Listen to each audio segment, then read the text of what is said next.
नमस्कार साथियों, उम्मीद है आप सब बढ़िया होंगे। स्वागत है आप सभी का। आज के इस सेशन में हम एक महत्वपूर्ण विषय की चर्चा करने वाले हैं कि किस प्रकार से भारत की रीढ़ की हड्डी माने जाने वाला गेहूं और चावल फसल प्रणाली सिस्टम खतरे में आज क्यों है और इसकी स्थिरता के ऊपर मुख्य चुनौतियां कौन सी बनी हुई हैं। और देखा जाए तो आने वाले समय में इस राइस और व्हीट क्रॉपिंग सिस्टम की वजह से, यानी कि गेहूं और चावल फसल प्रणाली की वजह से हमारी कृषि अर्थव्यवस्था के साथ साथ जो पर्यावरण संबंधी समस्याएं हैं वो कौन कौन सी सामने आ सकती हैं और किसानों की आय के ऊपर भी एक बड़ा खतरा मंडरा सकता है। तो चलिए आज हम जानने की कोशिश करते हैं कि गेहूं और चावल फसल प्रणाली हरित क्रांति के बाद इतनी प्रमुख क्यों बनी। उत्तर भारत में इसके प्रमुख होने का कारण क्या रहा कि जिसकी वजह से लगातार फैलती चली गई और आज हमारे पूरे भारत की खाद्य सुरक्षा की एक रीढ़ की हड्डी इसको माना जा रहा है। तो दोस्तों, सबसे पहले मैं आपको बताना चाहता हूं कि ये जो राइस और व्हीट क्रॉपिंग सिस्टम है हमारे पूरे भारत में ही नहीं बल्कि इसके साथ साथ हमारे जो साथ लगते देश हैं जैसे कि पाकिस्तान, बांग्लादेश, नेपाल के अंदर भी इसको प्रमुख क्रॉपिंग सिस्टम के रूप में जाना जाता है। अब हम बात करते हैं कि हरित क्रांति के बाद भारत में इसका या इसको प्रमुख क्यों माना गया और यह लगातार क्यों फैलती चली गई। देखो, आपको पता होगा कि भारत देश जब आजाद हुआ था तो उसके बाद हमारे देश की जनसंख्या लगातार बढ़ रही थी और हमें अपनी खाद्य सुरक्षा यानी कि लोगों की भोजन की उपलब्धता के लिए दूसरे देशों के ऊपर आश्रित होना पड़ रहा था, खासकर यूएसए जैसी कंट्रीज के ऊपर। अब आप लोग भी जानते हो, अगर हम किसी दूसरे देश पर खाने के लिए आश्रित हो जाते हैं तो वो देश हमसे भी कुछ डिमांड करते हैं। तो हम कहीं ना कहीं वापिस से गुलाम नहीं बनना चाहते थे। तो हमारे देश की सरकार ने भी सोचा कि कुछ ऐसे इनिशिएटिव हमें लेने पड़ेंगे जिसकी बदौलत हमारे देश के अंदर भी भोजन की उपलब्धता करवाई जाए। तो उसी की बदौलत देश के अंदर जो हमारा ग्रीन रेवोल्यूशन था, हरित क्रांति थी, उसको लाया गया। हरित क्रांति के तहत देश के अंदर जो शॉर्ट ड्यूरेशन वेराइटीज थी या ये कह सकते हो कि ड्वार्फ वेराइटीज को इंट्रोड्यूस करवाया गया, जो कि बोरलोंग साहब के द्वारा डेवलप की गई थी और देश के अंदर हमारे देश में एमएस स्वामीनाथन साहब उसको लेकर आए थे। तो ये वेराइटीज जो मुख्यतः थी वो गेहूं और चावल की थी और उसमें भी मुख्यतः गेहूं की फसलों के लिए हम कह सकते हैं, गेहूं की वेराइटीज के लिए कह सकते हैं कि इनको देश में लाया गया। उसके बाद इनको इंट्रोड्यूस करवाया गया आपके दिल्ली और दिल्ली के आसपास के रीजन, खासकर हरियाणा और पंजाब में। हरियाणा और पंजाब में जब आपका राइस और व्हीट की वेराइटीज को धीरे धीरे विस्तार किया गया और इसके साथ आपको पता होगा फर्टिलाइजर यानी कि उर्वरक उपलब्ध करवाए गए। इसके साथ सिंचाई जैसी परियोजनाओं में भी सब्सिडी दी जाने लगी ताकि किसान इसको बेहतर तरीके से ग्रो करवा सके और भी इनपुट यानी कि जितनी भी लागत की सुविधाएं थी उनको उपलब्ध करवाया गया, मैकेनाइजेशन को उपलब्ध करवाया गया ताकि किसानों को सुविधाएं मिल सके और किसान और ज्यादा बेहतर अनाज उगा सके। और उस समय की जरूरत भी थी क्योंकि देश के अंदर अन्न को उत्पादित करना था और वही हमारे देश के किसानों ने कर दिखाया। तो जब आपकी बेहतरीन सोच के साथ इस स्कीम को लाया गया था या इस क्रॉपिंग सिस्टम को अडॉप्ट किया गया था तब ये काफी ज्यादा इंपॉर्टेंट भी थी। लेकिन समय के साथ साथ इसकी जरूरत हमारे लिए जितनी जरूरत थी हम उससे ज्यादा करते चले गए। जैसे आज अगर देखा जाए तो आप लोग जानते होंगे कि पंजाब और हरियाणा के अंदर इसकी वजह से लगातार हमारा जो वाटर लेवल है यानी कि जो पानी का स्तर है वो गिरता चला जा रहा है। आज प्रेजेंट टाइम में हरियाणा और पंजाब के लगभग 50% से भी ज्यादा ऐसे क्षेत्र हैं जिनमें वाटर लेवल बहुत ज्यादा एक्सट्रीमली लो हो चुका है, जिसकी वजह से जल संसाधन हमारा खतरे में आ चुका है। इसके साथ साथ आपको यह भी पता होगा कि हम इन राइस और व्हीट क्रॉपिंग सिस्टम के अंदर बहुत सारे फर्टिलाइजर और पेस्टिसाइड्स का बहुत ज्यादा मात्रा में प्रयोग करते हैं, जिसकी वजह से हमारे ना कि केवल जल संसाधन बल्कि इसके साथ आपकी वायु भी प्रदूषित होती जा रही है और ओवरऑल जो बायोडायवर्सिटी है यानी कि जो विविधीकरण है उसके ऊपर एक बहुत बड़ा खतरा बढ़ता चला जा रहा है। तो हमें इसमें समझने की जरूरत है। तो सबसे पहले आज हम यही बात करने वाले हैं कि जो राइस और व्हीट क्रॉपिंग सिस्टम है यानी कि गेहूं और चावल फसल प्रणाली है, इसकी स्थिरता के ऊपर क्या खतरा मंडरा रहा है और आने वाले समय में कौन कौन से चैलेंजेस हमें और भी फेस करने को मिल सकते हैं। तो सबसे पहले मैं बात करना चाहता हूं कि हमारी भारत के अंदर जो मिट्टी है, खासकर जो पंजाब और हरियाणा, क्योंकि मैंने ऑलरेडी आपको कहा कि नॉर्दर्न इंडिया में राइस और व्हीट क्रॉपिंग सिस्टम ने सबसे ज्यादा फैलाव किया था और यही इसका प्रभाव भी देखने को मिला था। तो आज हरियाणा और पंजाब के अंदर ऑर्गेनिक कार्बन जो है वो लगातार डिक्रीज होता जा रहा है और पूरे भारत में भी आपका ऑर्गेनिक कार्बन लेवल 0.5% से भी कम है, जिसकी वजह से मिट्टी के अंदर ना कि केवल न्यूट्रिएंट डेफिशिएंट होते जा रहे हैं बल्कि इसके साथ साथ माइक्रोबियल एक्टिविटीज भी रिड्यूस होती जा रही है। मिट्टी का CN रेशो लगातार डिक्रीज होता जा रहा है और किसानों की जो लागत है फर्टिलाइजर्स और उर्वरक के रूप रूप में वो बढ़ती चली जा रही है। इसकी वजह से आज जो हमारा रिकमेंडेड सीएन रेशो है उससे भी हम लोग कहीं भी ज्यादा जो है आपका फर्टिलाइजर्स का प्रयोग कर रहे हैं। जैसे आप लोग देख सकते हो एनपीके रेशो 6.7:2.4:1 तक पहुंच चुका है, जो कि रिकमेंडेड है 4:2:1। अब सोचकर देखिए कि हम कितना ज्यादा इसके अंदर उर्वरकों का प्रयोग कर रहे हैं, और जिसकी वजह से ना कि केवल मिट्टी यानी कि मृदा का स्वास्थ्य खराब हो रहा है, बल्कि इसके साथ साथ इसका प्रभाव हमारी आमदनी के ऊपर भी पड़ रहा है। क्योंकि हम लागत को जब बढ़ाते हैं और प्रॉफिट उतना नहीं बढ़ता है, तो उसकी वजह से प्रॉफिट परसेंटेज यानी कि प्रॉफिट मार्जिन आपका कम होता है। दूसरी तरफ अगर देखा जाए तो आप लोग ये भी देखिएगा कि जिस पानी को, जिस ग्राउंड वाटर को हम लोग एक्सेसिवली यूज करते हैं, अब उस ग्राउंड वाटर के अंदर भी नमक की मात्रा है, और वही नमक आपकी मिट्टी को सैलिनाइज कर रहा है, यानी कि उसके अंदर नमक की मात्रा को बढ़ा रहा है, उसका पीएच जो है वो इंक्रीज कर रहा है। और दूसरी तरफ वाटर लॉगिंग यानी कि जल भराव की समस्याएं भी लगातार बढ़ती चली जा रही है, क्योंकि उसका कारण है पैडी, हमारी जो धान की खेती है उसमें पानी की मात्रा बहुत ज्यादा अधिक होती है। लगभग 3 से 4 हजार लीटर पानी की 1 किलोग्राम राइस को ग्रो करवाने के लिए जरूरत होती है। तो आप लोग सोचकर देखिए कि जिसकी वजह से कितना बड़ा नुकसान हमारे जल संसाधनों को भी हो रहा है। बात करें तो माइक्रोन्यूट्रिएंट की डेफिशिएंसी, क्योंकि हम लोग इसके अंदर जो नाइट्रोजन, फास्फोरस या पोटेशियम जैसी फर्टिलाइजर्स को तो उपयोग में ला रहे हैं, जैसे यूरिया हो सकता है, डीएपी हो सकता है, पोटेश फर्टिलाइजर्स भी कहीं ना कहीं हम यूज करते हैं, लेकिन हम लोग माइक्रोन्यूट्रिएंट्स को उतना प्रयोग में नहीं लाते हैं, जिसकी वजह से हमारी मिट्टी के अंदर माइक्रोन्यूट्रिएंट डेफिशिएंसी देखने को मिल रही है, और नाइट्रोजन का एक्सेसिव यूज यानी कि ज्यादा प्रयोग लगातार बढ़ रहा है। तो हमें इसके अंदर संभालने की जरूरत है कि मिट्टी यानी कि मृदा के स्वास्थ्य को बचाया जाए, और इसके साथ किस प्रकार से हम एक प्रॉपर आपके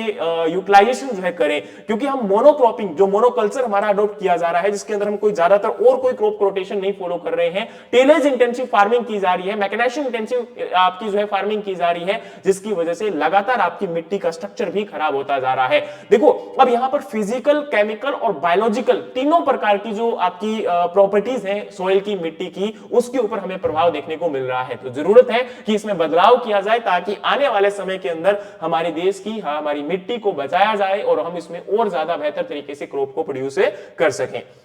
दूसरा हमारे सामने जो समस्या है वाटर डिप्लीशन यानी कि जल की कमी। आप लोग जानते होंगे, मैंने अभी ऑलरेडी आपको बताया कि किस प्रकार से हमारा जो ग्राउंड वाटर है वो एक्सट्रैक्ट किया जा रहा है। जितना हम उसको रिचार्ज करना चाहिए उससे भी 1.5 गुना ज्यादा पानी निकाला जा रहा है। तो अब इससे क्या हो रहा है कि ग्राउंड वाटर लेवल लगातार डिप्लीट हो रहा है, और पंजाब के अंदर अगर देखा जाए तो लगभग 0.3 से 1 मीटर पर ईयर आपका पानी जो है वो यहां पर कम होता जा रहा है, जहां पर भी राइस ग्रो करवाया जा रहा है। दूसरी तरफ मैंने आपको कहा कि 3 से 5 हजार लीटर 1 किलोग्राम चावल को उत्पादित करने के लिए जरूरत होती है, तो इसकी वजह से आपका राइस के फील्ड में बहुत ज्यादा पानी की मात्रा का प्रयोग में लाया जा रहा है। अब इसकी वजह से हमारे देश को राइस एक्सपोर्टिंग कंट्री जब जाना जाता है, तो उसके साथ साथ हमें वाटर एक्सपोर्टिंग कंट्री के तौर पर भी जाना जाता है। क्यों? क्योंकि जो हम लोग राइस को दूसरे कंट्रीज में भेजते हैं, तो उसके साथ वो पानी जो हमने उसको प्रयोग में लाया था वो भी तो कहीं ना कहीं उसको भेजा जा रहा है। तो इसलिए जरूरी है इस बात को समझना कि इस पानी का हमें बचाव करना होगा, क्योंकि जल संसाधन, मिट्टी, हमारा जो मृदा संसाधन और हवा, ये सारे के सारे वो प्राकृतिक संसाधन है, वो अगर एक बार डिग्रेड हो गए, एक बार अगर खराब हो गए, एक बार अगर कमी होती चली गई, तो उसके बाद इनको संभालना मुश्किल हो जाएगा। आने वाली जनरेशंस के लिए इन संसाधनों को बचा के रखना बहुत जरूरी है, इनको संरक्षित करना बहुत जरूरी है, वरना हमें और भी बहुत सारी वल्नरेबिलिटीज का सामना करना पड़ सकता है, बहुत सारी चुनौतियों का सामना करना पड़ सकता है। तो जरूरत है कि हम इसको बचाने की कोशिश करें। तो इसका रूट कॉज मैंने आपको ऑलरेडी बताया कि किस प्रकार से हमारे देश के अंदर जल संसाधनों के लिए सब्सिडी दी गई, या फिर फ्री बिजली का प्रावधान उपलब्ध करवाया गया, और एमएसपी जो है खासकर गेहूं और चावल की फसलों के लिए दिया गया, जिसकी वजह से किसानों ने इसकी ओर रुख किया, और आज के समय भी ये रुकने का नाम नहीं ले रहा है। क्योंकि सरकार की नीतियां तो कई बार बदलाव लेकर आती है, लेकिन उनका इंप्लीमेंटेशन उतना अच्छे से नहीं हो पाता है। खासकर अगर हम गेहूं और चावल की फसल की बात करें, तो इन दोनों के लिए तो एमएसपी आज भी पंजाब और हरियाणा के अंदर मिलता है, लेकिन बाकी फसलों के लिए जो एमएसपी यानी कि न्यूनतम समर्थन मूल्य सरकार के द्वारा लगाया जाता है या आपका उपलब्ध करवाया जाता है, तो वो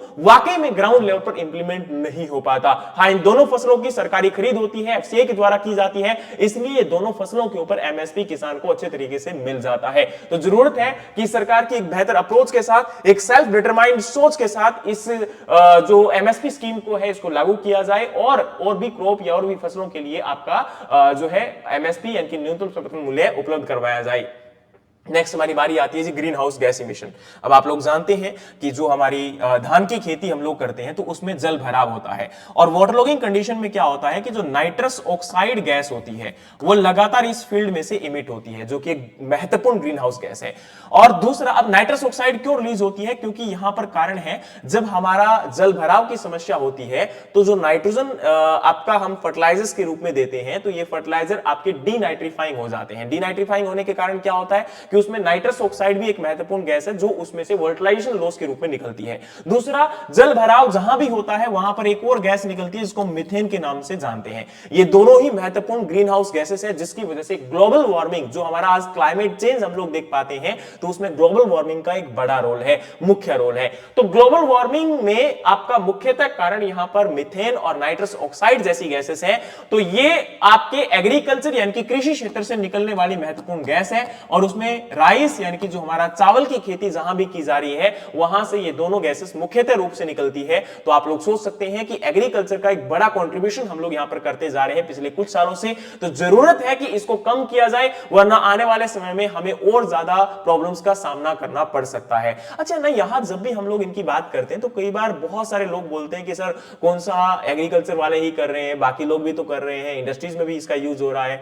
देखो, आज ना प्रेजेंट टाइम में 80% जो ग्राउंड वाटर डिप्लीशन है, या ये कह सकते हो कि 80% जो आपका ग्राउंड वाटर है यानी कि जो हमारा भूमि जल है उसका प्रयोग हम लोग खेती बाड़ी में करते हैं। तो अब सोचकर देखिए, 80% अगर हम खेती बाड़ी में जल जो आपका ग्राउंड वाटर एक्सट्रैक्ट किया जा रहा है उसको किया जा रहा है, तो ऑब्वियस सी बात है तो हम सबसे बड़े कंट्रीब्यूटर हुए। तो हमें जरूरत है इस बात को समझने की, और ये नहीं कि किसी की दूसरे ने ये काम गलत किया तो हम भी उस चीज को गलत करेंगे। और आज अगर हम मान के चलिए किसी भी प्रकार से अपने चावल और धान की खेती को बचाने के लिए हम इनके ऊपर डिपेंडेंट हो भी जाएंगे तो आने वाले समय में हमें और ज्यादा समस्याओं का सामना करना पड़ेगा, हमारे बच्चों को समस्याओं का सामना करना पड़ेगा, वो इस खेती को नहीं कर पाएंगे। हम कुछ समय के लिए तो अपने लाभ को बढ़ा सकते हैं, लेकिन लॉन्ग टर्म की सस्टेनेबिलिटी के लिए ये एक अच्छा उदाहरण नहीं है कि हम गेहूं और चावल की खेती को लगातार करें। तो जरूरत है कि इस चीज को बचाया जाए। तो यहां पर आप लोगों को यह भी पता होगा कि anaerobic decomposition in the rice and poor nitrogen use efficiency, मतलब आपका जो राइस के फील्ड में जो जल भराव की समस्या है उसकी वजह से हम लोग जितना भी फर्टिलाइजर उपलब्ध करवाते हैं वो पूरा का पूरा यूटिलाइज नहीं हो पाता, और उसकी वजह से नाइट्रोजन की जो यूज एफिशिएंसी है तो वो भी लगातार कम होती जा रही है। तो जरूरत है कि हमें बेहतरीन प्रावधान उपलब्ध करवाए जाने चाहिए ताकि इसके अंदर आपकी, जैसे फॉर एग्जांपल हम लोग उसमें इंटरक्रॉपिंग कर सकते हैं, या हम लोग क्रॉप रोटेशंस फॉलो कर सकते हैं, या हम लोग वहां पर डाइवर्सिफिकेशन फॉलो कर सकते हैं ताकि इस नुकसान को क्या किया जाए, कम किया जाए। फिर हमारी बारी आती है जी बायोडायवर्सिटी लॉस। तो मैंने आपको ऑलरेडी कहा था कि हमारी जैव विविधता के ऊपर बहुत बड़ा खतरा मंडरा रहा है। खासकर देखा जाए तो हमारे पिछले कुछ सालों के अंदर फसलों के अंदर जो हमारे कीटों का प्रकोप है, बीमारियों का प्रकोप है, वो बढ़ रहा है, और उसका कारण है क्योंकि जो हमारे मित्र कीट थे वो लगातार कम होते जा रहे हैं। खासकर जो हमारी हनी बीज है या अर्थवॉर्म है, आप लोग जानते होंगे कि हम लोग बहुत सारे पेस्टिसाइड्स और इंसेक्टिसाइड्स को प्रयोग में लाते हैं हमारी गेहूं और चावल की खेती के लिए। तो उन केमिकल की वजह से क्या हो रहा है कि जो हमारे केंचुए हैं या जो हमारी मधुमक्खियां हैं उनके ऊपर इसका नकारात्मक प्रभाव पड़ता है। अब जो लगातार अगर वो खत्म होते चले जाएंगे जो हमारे मित्र कीट हैं, तो ऑब्वियस सी बात है उन कीटों की मात्रा बढ़ जाएगी जो हमारे लिए खतरे हैं। तो इससे क्या होता है कि एक पर्यावरण के अंदर, आपका पारिस्थितिक तंत्र के अंदर, इकोसिस्टम के अंदर एक इम्बैलेंस, एक असंतुलन बनता है, जिसकी वजह से आपकी लागत लगातार बढ़ती चली जाती है, और दूसरी तरफ हमारा जो प्रॉफिट है या जो लाभ प्रतिशत है वो लगातार घटता चला जाता है। तो इसको भी समझने की जरूरत है। और इसके साथ साथ आपके जो वीड हैं उनके अंदर भी एक रेजिस्टेंट आ चुका है, या आपके जो वीड शिफ्ट है वो हमें देखने को मिल रहा है। खासकर जैसे हम लोग बात करते हैं फैलरिस माइनर, जिसको हम गेहूं का मामा बोलते हैं, उसके अंदर क्या हो रहा है कि आइसोप्रोटेरोन रेजिस्टेंट आपका डेवलप हो चुका है, प्रतिरोधक क्षमता उत्पन्न हो चुकी है, जिसकी वजह से बहुत सारे केमिकल्स भी अगर इसमें प्रयोग में लाए जाएंगे तो आने वाले समय में इन केमिकल्स के समक्ष प्रतिरोधक क्षमता इन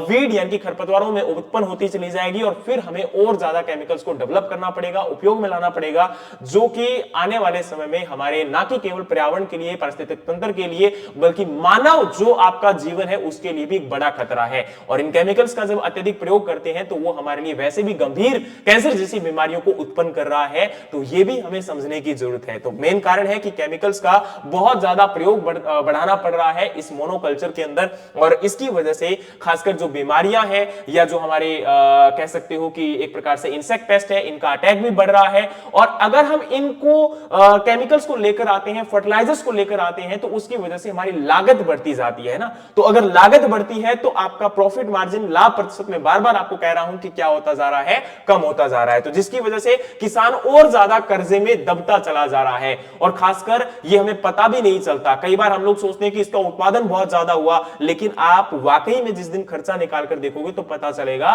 कि हम कर्जे में तो ज्यादातर लगातार बढ़ते चले जा रहे हैं और हमारा जो लाभ प्रतिशत है पिछले सालों के मुकाबले वो कम हुआ है। तो इस बात को समझने की जरूरत है। और इसके साथ साथ जो मैंने आपको कहा एमएसपी, जो न्यूनतम समर्थन मूल्य आज सरकार के द्वारा गेहूं और चावल की फसल के लिए दिया जा रहा है, उसको भी हमें बदलना पड़ेगा। हमें यह समझने की जरूरत है कि बाकी फसलों में भी न्यूनतम समर्थन मूल्य दिया जाए, किसान को इस चीज की गारंटी दी जाए। हां, सरकार ने बहुत सारे इनिशिएटिव लिए हैं आज के समय में, खासकर आत्मनिर्भरता इन पल्सेस, यानी कि दालों के अंदर आपकी आत्मनिर्भरता को बढ़ाने के लिए सरकार के द्वारा एनसीसीएफ या नेफेड जैसे एजेंसीज के माध्यम से उनको प्रिक्योरमेंट करने की कोशिश की जा रही है कि दालों को भी हम आने वाले समय में प्रोक्योर करेंगे, जो भी किसान पहले रजिस्टर करवाएंगे उनके लिए। तो ये एक अच्छा स्टेप है, लेकिन और भी हमें स्टेप लेने पड़ेंगे ताकि आने वाले समय में इस प्रकार से जो आपका मार्केट डिस्टॉर्शन है वो ना हो। और दूसरी तरफ कई बार जो है फसल की खरीद प्रॉपर समय पर ना होने के कारण पोस्ट हार्वेस्टिंग लॉस लगभग 15% जो है देखने को मिल रहा है। तो जरूरी है कि नीतियों में सुधार किया जाए ताकि डाइवर्सिफिकेशन को बढ़ाया जा सके। इसके अलावा आप लोग जानते होंगे कि हमारा जो यूथ है वो भी अब खेती में लाभ प्रतिशत कम होने के कारण आप देख रहे होंगे कि यूथ एग्रीकल्चर में नहीं आना चाहता या एग्रीकल्चर को ग्राउंड लेवल पर नहीं अपनाना चाहता। उसको वो साइड बिजनेस के तौर पर ले सकता है, लेकिन वो जॉब की तरफ, नौकरियों की तरफ ज्यादा जा रहा है, शहर की तरफ पलायन कर रहा है। और दूसरा, हमारी जो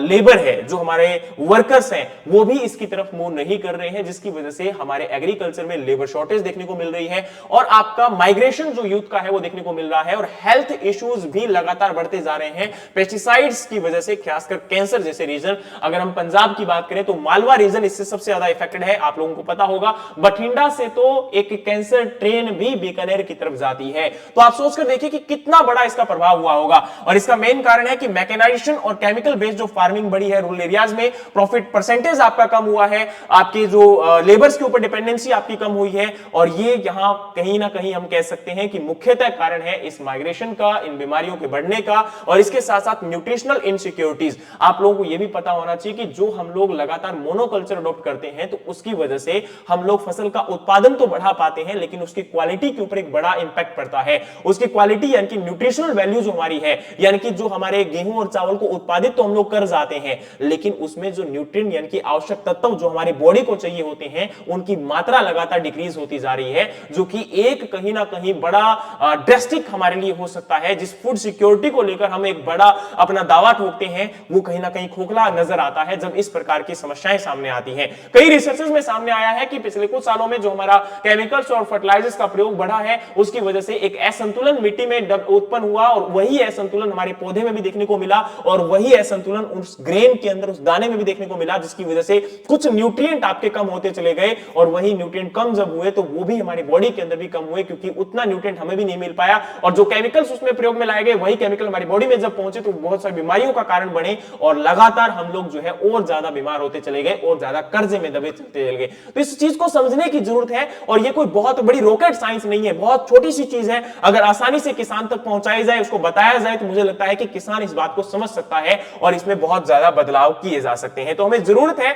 कि हम खासकर जो पल्सेस जैसी क्रॉप है या डाइवर्सिफिकेशन की तरफ बढ़े, मिलेट्स को अपनाने की कोशिश करें ताकि उसके अंदर इस चीज को कम किया जाए। और इसमें मुख्यतः कारण रहा है कि फ्री इलेक्ट्रिसिटी जो एग्रीकल्चर के लिए दी गई, उसकी वजह से ग्राउंड वाटर लेवल डिप्लीट हुआ। और आपका ग्राउंड वाटर लेवल जब डिप्लीट हुआ तो उसकी वजह से क्या होता चला गया, मेनली आप लोग जानते होंगे कि आपका पानी के अंदर ना कि केवल, अच्छा एक चीज और बताना चाहता हूं कि जो लगातार हम लोग आपके फर्टिलाइजर्स यूज करते हैं, तो जो नाइट्रेट पोल्यूशन है वो भी आपके ग्राउंड वाटर में बढ़ा है। जल के अंदर नाइट्रेट के पोल्यूशन की वजह से ब्लू बेबी सिंड्रोम यानी कि मेथेमोग्लोबिनिया जैसी समस्याएं जो है वो बढ़ती चली गई। बच्चों के अंदर इसकी वजह से डेथ तक भी हो जाती है। अब सोचकर देखिए कि ये केमिकल्स कितने खतरनाक है। और दूसरी तरफ तरफ आपको पता होगा आज प्रेजेंट टाइम में बहुत सारे हर्बिसाइड जैसे ग्लाइफोसेट जैसे केमिकल्स को भी हम लोग प्रयोग में ला रहे हैं, और वो भी आपका इसी का मेजर कारण है क्योंकि डाइवर्सिफिकेशन ना होने के कारण बाकी केमिकल्स उतना इफेक्टिवली काम नहीं कर पा रहे हैं। तो जरूरत है कि एक बेहतर कृषि प्रणाली को हम अपनाएं, डाइवर्सिफिकेशन को अडॉप्ट करें, आपकी नीतियों में बदलाव किए जाएं, और इसके साथ साथ कुछ और भी चीजें हैं जिसके अंदर हम चेंज कर सकते हैं। And these are the first is zero tillage and minimum tillage, जिसको आप कह सकते हो ये साइंटिफिकली प्रूवन कुछ टेक्नोलॉजी है जिनको अडॉप्ट करके हम इस एग्रीकल्चर या आपके राइस व्हीट क्रॉपिंग सिस्टम के अंदर सस्टेनेबिलिटी क्रिएट कर सकते हैं। तो जैसे मैंने आपको कहा कि जीरो टिलेज या मिनिमम टिलेज, उतनी ही टिलेज की जाए, उतना ही आपके खेत को जुताई की जाए जितनी की जरूरत है, और इससे हम लोग आपके पानी की जो बचत है वो कर सकते हैं। इसके अलावा फ्यूल की बचत कर सकते हैं क्योंकि खेत को जोतने के लिए आपको ट्रैक्टर की जरूरत है, इंप्लीमेंट की जरूरत है, तो उसमें जो ईंधन की खपत होती है उसको कम किया जा सकता है, और मिट्टी के ऑर्गेनिक कार्बन को भी बढ़ाया जा सकता है। तो इससे हमें काफी सहायता मिलेगी, और मिट्टी का ना कि केवल आपकी केमिकल प्रॉपर्टीज, फिजिकल प्रॉपर्टीज और बायोलॉजिकल प्रॉपर्टीज इंप्रूव होंगी, इसके साथ साथ न्यूट्रिशनल स्टेटस भी उसका इंप्रूव होता चला जाएगा। फरो इरिगेटेड रेस्ड बेड के साथ हम लोग पानी की बचत कर सकते हैं 30 से 40%, और इसके साथ साथ 25 से 30% आपके बीज की बचत की जा सकती है, और 25% तक आपके न्यूट्रिएंट्स को भी यहां पर बचाया जा सकता है, और उसकी उपज को भी कम किए बिना। तो जिससे यहां पर क्या फायदा होगा कि हमारी लागत कम होगी, और जो आपका प्रॉफिट यानी कि लाभ प्रतिशत है वो आपका बढ़ेगा। इसके साथ डायरेक्ट सीडेड और एरोबिक राइस, अगर हमें राइस को ग्रो भी करवाना है तो इसके साथ अगर हम इन टेक्नोलॉजीज को यूज करते हैं, या खासकर हम लोग यहां पर एक rice system for rice intensification को भी फॉलो कर सकते हैं, जिसकी वजह से आपके पानी का प्रयोग लगभग 60% तक भी कम किया जा सकता है, और मीथेन के इमिशन को भी कम कर सकते हैं, रिड्यूस कर सकते हैं, क्योंकि वाटरलॉगिंग कंडीशन में ही क्या होता है, आपकी मीथेन का इमिशन होता है, और खासकर डीनाइट्रिफिकेशन जैसी प्रोसेस जो आकर करती है उसमें नाइट्रस ऑक्साइड का भी इमिशन कम किया जा सकता है। तो उससे हम लोग क्या कर सकते हैं, आपका इस जो ग्रीन हाउस गैस का इमिशन है वो कम कर सकते हैं, और पानी की भी बचत कर सकते हैं। लैंड जो लेजर लैंड लेवलर है उसको हम लोग यूज करके ना कि केवल पानी की बचत कर सकते हैं, बल्कि इसके साथ साथ एक कह सकते हो कि आपका स्टिमुलस, या ये कह सकते हो एक सेम टाइम पर जो जर्मिनेशन है उसको किया जा सकता है, या आपका जो जर्मिनेशन है सीड का वो भी इफेक्टिव किया जा सकता है, या रिसोर्सेज की बचत की जा सकती है। लेजर लैंड लेवलिंग के साथ मेनली हम लोग क्या करते हैं कि जो पानी आपका, क्योंकि एक अनइवन फील्ड के अंदर जब पानी हम अप्लाई करते हैं या फिर आपकी इनपुट सबको अप्लाई करते हैं तो वो काफी अनइवनली जो है फील्ड में डिस्ट्रीब्यूट होती है। तो इसलिए जरूरी है कि लेजर लैंड लेवलर के साथ आपकी फील्ड को लेवल किया जाए, जिससे आपका वाटर जो है इक्वली पूरे फील्ड के अंदर डिस्ट्रीब्यूट हो सके। और नेक्स्ट आपका लीफ कलर चार्ट। तो लीफ कलर चार्ट के साथ आपके नाइट्रोजन के प्रयोग को मिनिमम किया जा सकता है, जितनी जरूरत है उसी के अनुसार उसको अप्लाई कर सकते हैं, जिससे आपका कह सकते हो फर्टिलाइजर जो लॉस होता है उसको कम कर सकते हैं, और फर्टिलाइजर की यूज एफिशिएंसी को भी बढ़ा सकते हैं। ब्राउन मैन्योरिंग और crop residue management. Brown manuring के अंदर क्या होता है कि हम लोग आपके धान के खेत में ही उसके साथ में पैरेलली ग्रो करवाते हैं ग्रीन मैन्योर्स को, जैसे कि ढेंचा आपका हो सकता है, और उसको ग्रो करवाने के साथ हम क्या करते हैं, जैसे हम ट्रांसप्लांटिंग कर रहे हैं राइस की, तो उसी फील्ड में हम लोगों ने आपके ढेंचा को ग्रो करवा दिया। तो ढेंचा को ग्रो करवाने से क्या होगा, अब वो जब आपका फ्लावरिंग स्टेज तक पहुंचेगा तो उस समय तक वो नाइट्रोजन फिक्स भी करेगा, और साथ में उसी समय हमने क्या किया, उसके ऊपर 2,4-D जैसे किसी भी ब्रॉड लीफ हर्बिसाइड का एप्लीकेशन कर दिया। अब आपकी धान की खेती के ऊपर तो कोई प्रभाव नहीं पड़ेगा, लेकिन जो आपका ढेंचा हमने ग्रो करवाया था वो कंप्लीटली ड्राई आउट हो जाएगा, सूख जाएगा, और वो नाइट्रोजन उसने फिक्स की थी वो आपके राइस के पौधे को उपलब्ध हो जाएगी, हमारी मिट्टी में उपलब्ध हो जाएगी, और इसी के साथ वो जब आपकी मिट्टी में मिक्स होगा तो धीरे धीरे ऑर्गेनिक मैटर भी आपकी सॉइल में इंक्रीज होता चला जाएगा, जो कि एक इफेक्टिव एग्जांपल हो सकता है। नेक्स्ट हमारी बात आती है crop residue management. Crop residue management के साथ हम लोग क्या फॉलो कर सकते हैं, इसमें हम लोग फील्ड के अंदर ही रेजिड्यू को मैनेज करें। जैसे आप लोग रेजिड्यू की बर्निंग करते हो तो उससे क्या होता है, ना कि केवल प्रदूषण बढ़ता है बल्कि उसके साथ साथ हमारी मिट्टी के स्वास्थ्य के ऊपर भी प्रभाव पड़ता है। उससे हमारे जो रेजिड्यूज के अंदर नाइट्रोजन या फिर बाकी जो न्यूट्रिएंट्स उपलब्ध होते हैं वो लगातार कम होते हैं, और वो जलकर आपका ये कह सकते हैं उनकी वेस्टेज हम लोग कर रहे हैं। इसके साथ साथ एक और इंपॉर्टेंट बात आपको यहां पर समझनी पड़ेगी कि वो हमारा जो ग्रीन हाउस गैसेस का कंट्रीब्यूशन है, कार्बन डाइऑक्साइड का या कार्बन मोनोऑक्साइड का इमिशन है, उसको बढ़ा रही है। तो इसलिए जरूरत है कि उस रेजिड्यू को फील्ड में ही मैनेज किया जाए, और वहां पर हम लोग अगेन जीरो टीलेज या फिर आपकी जो हैप्पी सीडर, सुपर सीडर जैसी इंपॉर्टेंट मशीन जो हमारे पीयू के द्वारा डेवलप की गई है उनको प्रयोग में लाकर इसकी क्षमता को बढ़ाया जा सकता है, और इसके आपके प्रयोग को यानी कि जो क्रॉप रेजिड्यूज है उसको यूज को इंक्रीज कर सकते हैं, उसका हम लोग खेत के अंदर ऑर्गेनिक कार्बन को बढ़ाने के लिए प्रयोग कर सकते हैं, जो कि हमारी खेती को एक नई आयाम दे सकता है, किसानों की आमदनी को बढ़ा सकता है और इसके साथ साथ आपके डाइवर्सिफिकेशन को भी इंप्रूव कर सकता है। और जरूरत है आज के समय की इस बदलाव को करने की, और सही नीति के साथ और सही संसाधनों के अगर प्रयोग को फॉलो किया जाए तो मुझे लगता है कि इस चीज को पाना कोई बड़ा काम नहीं है। तो जरूरत है इन चीजों को आप लोगों तक पहुंचाएं, और खासकर इस वीडियो के माध्यम से भी आप लोगों तक इस जानकारी को पहुंचा सकती हो। अगर आप एक एग्रीकल्चर स्टूडेंट हो, खासकर यूपीएससी एस्पिरेंट हो, या फिर आप एक स्टेट पीसीएस एग्जाम की तैयारी कर रहे हो, एफओ की तैयारी कर रहे हो, वीडियो की तैयारी कर रहे हो, तो आपके लिए ये सेशन बहुत जरूरी होने वाला है। लेकिन उतना ही जरूरी है उन किसानों के लिए, उन रिसर्चर्स के लिए जो इस डायरेक्शन में काम कर रहे हैं, और एक्सटेंशन वर्कर जो वर्क कर रहे हैं उनके लिए भी ये सेशन बहुत जरूरी है, ताकि लोगों तक एक सही जानकारी पहुंचे। और एक रिसर्च जानकारी अगर पहुंचती है तो मुझे लगता है कि उससे किसानों को ज्यादा बेनिफिट दिया जा सकता है। लेकिन इसमें फैलाने का आपका सहयोग बहुत जरूरी है। तो जल्दी से लाइक कीजिएगा, शेयर कीजिएगा और सब्सक्राइब कीजिएगा। Thank you so much. इसी प्रकार की और अपडेट के लिए हमें चैनल को ज्वाइन कर लीजिएगा, सब्सक्राइब कर लीजिएगा। Thank you so much.